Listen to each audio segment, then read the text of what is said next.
आज से 10 साल पहले हमारे देश की अर्थव्यवस्था का क्या हाल था। आज से 10 साल पहले हमारी संघर्षशील जो एक चरमराती और एक लड़खड़ाती अर्थव्यवस्था जो कहीं 11वें-12वें नंबर पर थी और सारा देश जो है उसको लेकर चिंतित रहता था, पिछले 10 सालों में वो अर्थव्यवस्था 11वें से 5वें नंबर पे आई है और बहुत तीव्रता से जो है 3रे नंबर की तरफ जा रही है।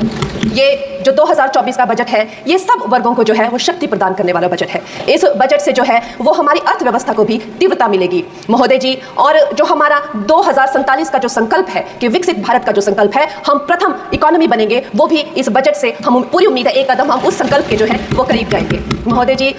पिछले साल हमारे हिमाचल प्रदेश में एक बहुत बड़ा प्राकृतिक संकट आया, एक बहुत बड़ी बाढ़ आई जिससे न जाने कितने जन धन पशु जमीन की हमारे लोगों को जो है वो हानि हो गई। लेकिन दुख की बात यह है कि अभी भी हमारा हिमाचल प्रदेश जो है उस त्रासदी के प्रभाव से जो है उसके प्रभाव से उसकी हानि से बाहर नहीं आ पा रहा है। और उसका जो मूल कारण है वो है वहाँ की जो कांग्रेस की सरकार है, उनका जो लापरवाही है और उनकी जो भ्रष्टाचार नीतियाँ हैं। आज भी हमारे लोग जो है उस बाढ़ के प्रभाव से जो पीड़ित हैं। मैं आदरणीय और माननीय हमारी जो वित्त मंत्री हैं श्रीमती सीतारमण जी का मैं आभार व्यक्त करती हूँ कि उन्होंने हमारी हिमाचल की जनता के लिए जो है एक स्पेशल रिलीफ फंड की जो घोषणा की है। हम सब हिमाचल वासियों की तरफ से हम आपका अभिनंदन करते हैं और हम आपका आभार प्रकट करते हैं।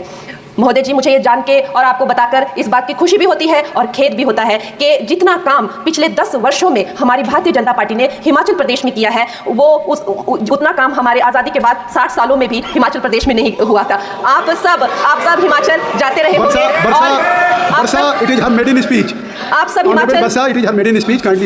सब हिमाचल जाते रहे होंगे और आप सब ने देखा होगा कि वहाँ पर जो है आज से आज़ादी के 60 साल तक सिर्फ कुछ रोड्स बने थे और वो भी हमारे माननीय जो पूर्व प्रधानमंत्री अटल बिहारी जी रहे हैं, उन्होंने अपने कार्यकाल में जो है वो ग्रामीण प्रधानमंत्री सड़क योजना के अंतर्गत वो रोड बनाए थे। लेकिन पिछले 10 वर्षों में प्रधानमंत्री नरेंद्र मोदी जी की सरकार ने हमारे क्षेत्र को जो है एम्स, IIIT, IIM जैसे वैश्विक स्तर के जो है वो संस्थान दिए हैं और वंदे भारत जैसी ट्रेन को हमारे हिमाचल में पहुंचाया है। हमारे हिमाचल जैसे छोटे से राज्य को 3,500 करोड़ की लागत का मनाली कीर्तपुर जो है वो हाईवे दिया हुआ है, जिसमें माननीय मोदी जी 5 से ज्यादा टनल हैं और 37 से ज्यादा उसमें ब्रिजेस हैं। ऐसे वैश्विक स्तर की जो है हमें इंफ्रास्ट्रक्चर वहां पे मिली है और साथ ही पूरे देश के लिए जो एक बहुत ही अद्भुत इंफ्रास्ट्रक्चर मार्बल है, जैसे कि हमारी अटल टनल 9 किलोमीटर की जो वो अटल टनल है, विश्व की सबसे लंबी टनल है और वो एक सिंगल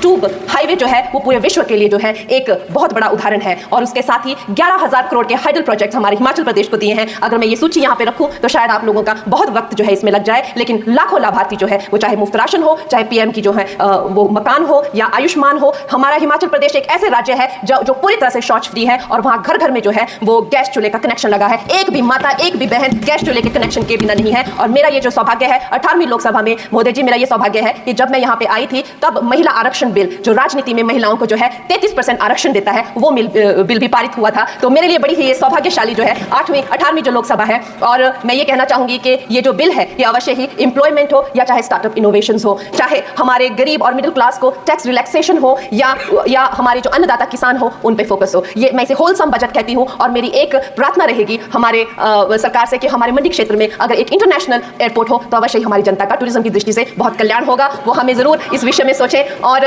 मुझे लगता है ये जो बजट है हम हिमाचल के वासी जो है इसका पूरी तरीके से जो है वो वेलकम करते हैं और धन्यवाद।